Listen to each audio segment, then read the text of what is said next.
Yo, good day ulit mga tol. Documentary number 476 na tayo. Alright, let's go.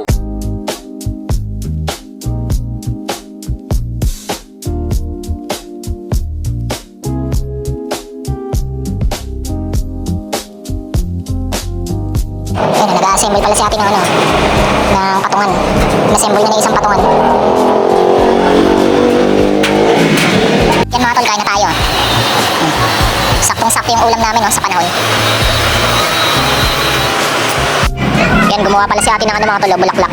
Ano tawag sa bulaklak na yun, boy? Bouquet. Bouquet. Yan. Chunky bouquet. Chunky bouquet. Yan. Sinlaki ng mukha niya. Yan. Saglit ka lang ginawa yan mga tol. Ang lalaki ng mga yarn niya, no? Tataba. Pati yung pangganchili yan, taba eh. Yan, dito pala si paring Bunene, kakagaling lang ng school. Alright.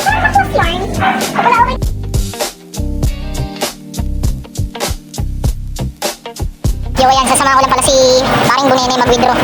Alright. Eh, may mga decoration pa dito, di pa namin naaalis ng Halloween. Let's go.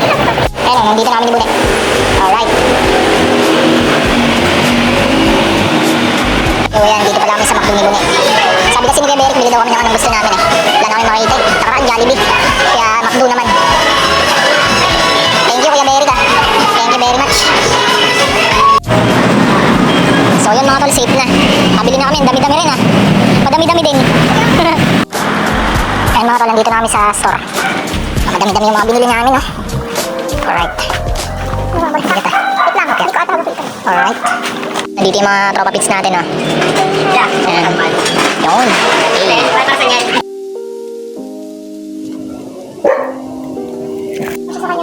Yan mga tol, kain na tayo.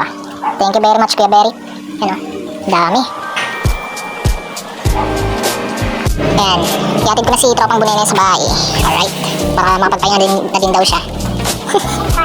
I'm tired now. Grabe mga tol, nung malapit na ako dito sa store, nakapulot ako ng di ko alam kung para saan to eh. Alarm yata ng kotse o pan sa motor. Kasi may nakalagay na Honda eh.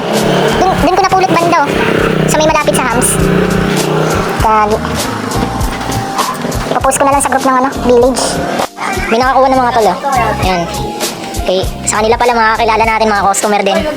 Yo, hanggang dito na lang ulit yung document mga tol. Maraming salamat palagi sa itaas. And yung YouTube channel ko kapag gusto nyo bisitahin, click nyo lang yung link sa baba ng caption. Peace out.